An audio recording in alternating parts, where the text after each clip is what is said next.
alaikum chicken nuggets. Welcome back to my channel. Amirrah's vlogs. Today is a new type of video, and today I'm going to be like telling you how I self-study Arabic and just basically how I learn Arabic.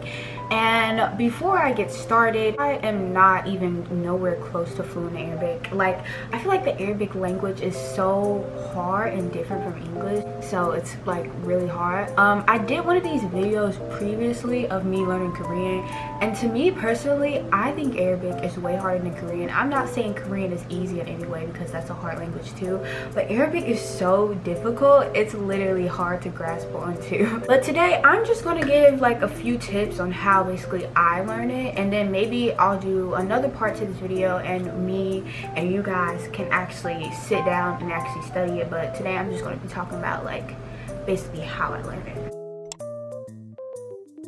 So with Arabic, it is, like I said, it is way different from the English language. I feel like there are a lot of aspects that you need to take in within learning this language. One reason why I did want to learn this language is because it does tie to my religion, and I also think this language is very, very beautiful, and it's like I said, it's so different from English.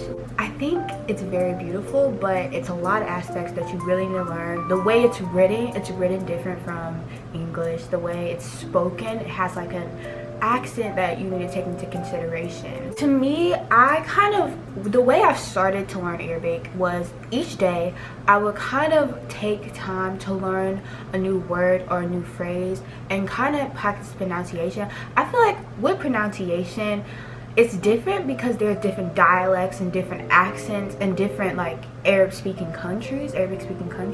So you could go to a different country and see that they say this word differently because of their dialect and accent. So we have to take that in precaution. One way to learn pronunciation, grammar, and like vocabulary, I would say, is watching Arabic like speaking shows. And Netflix has a cool variety. They don't have much, but they do have a variety of Arabic speaking shows. The Arabic show that I actually checked out, it was a show called Jin, and it is very, very good. I feel like it helped me more of the understanding of like learning how to pronounce words properly than just like, you know, saying it, because the accent is very, very strong. It's kind of like that back of the throat sound that you really have to get out, you know. But not only this, the storyline of the show was really, really good. So I recommend, like, you won't get bored because it's like a really good storyline as well. Other than that, you're learning something from it. It's useful. You can watch it once with the English subtitles, and then you can watch it with the Arabic subtitles to help you more and understand more. Like I did in my Korean learning how to speak Korean, I think songs are such a good aspect. I don't really know a lot of Arabic songs. I kind of know like one or two, but not many. So if you guys have any Arabic songs I can listen to, I feel like songs are really helpful as well. Okay, so now back to like getting the alphabet. And to me, the alphabet is extremely hard. It consists of 28 letters, and they're written from left to right, which is so hard to think of because you have to write like what? Like, that is so weird. But you have to take that into consideration that it's really different from English. I have a whole notebook dedicated to my Arabic lessons, and I try to learn a decent amount of Arabic a day.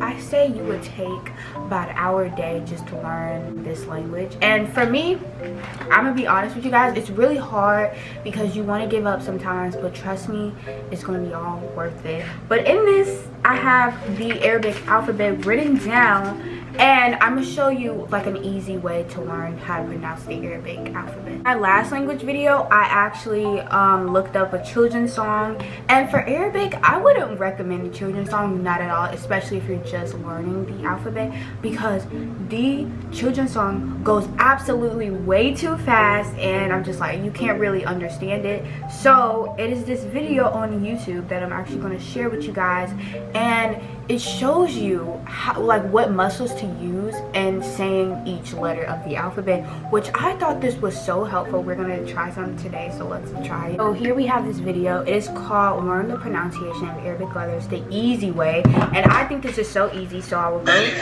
like alif. It would give you like, look at that. it will literally show you what muscles and like if you use your tongue, the back of your throat, it would literally show you like that. And I thought it was so cool that it like teaches you exactly how to pronounce the word, which is very, very helpful. Jin, he,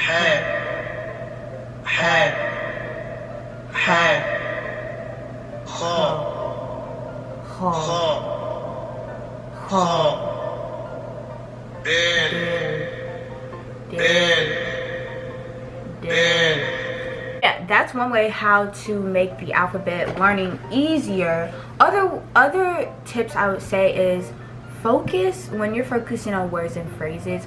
Focus on commonly used words and phrases, because you want to learn something that's very useful and kind of helpful in the future, where if you're in a situation where you go to one of these Arabic speaking countries and you learn something non-useful, then it's going to be extremely hard to communicate. So I would say focus on commonly useful words. I would start with like learning how to introduce yourself, learning how to say hello. There are actually two ways to say hello. Marhaban is the actual translation of hello, and assalamu alaikum is peace be upon you or to you, you know.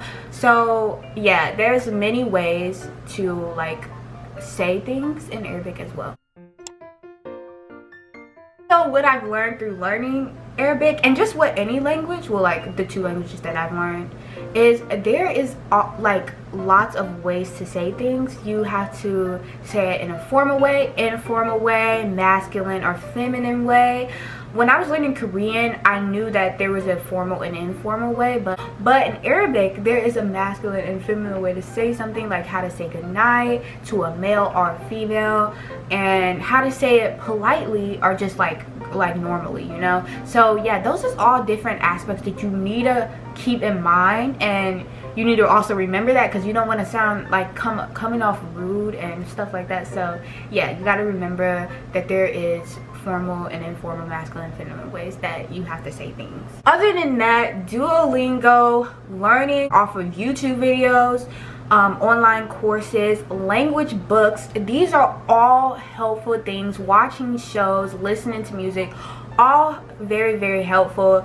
If you want to go more into like, you know, the alphabet, I would recommend books. Duolingo is really good for alphabets. For vocabulary and pronunciation, I would go with shows and TV shows and music and stuff like that. So there is also so many resources out there that can really help you with learning this language. So if you ever feel stuck, just like go onto some of these things, because you know it is very, very hard. Don't give up, keep fighting. Tip: every single day, write down a word, 2 words, a phrase, anything, and just keep it in a place that you would look all the time. I would say I would kind of keep it on my fish tank, because I have to feed him every day, and every time I see it, I'll be like, I'll remind myself to practice the word, practice the pronunciation, practice how to learn it. And yeah, you know, like I said, it is really hard. Do not give up on trying to learn this language. I've had some hurdles here and there, and I'm still having hurdles.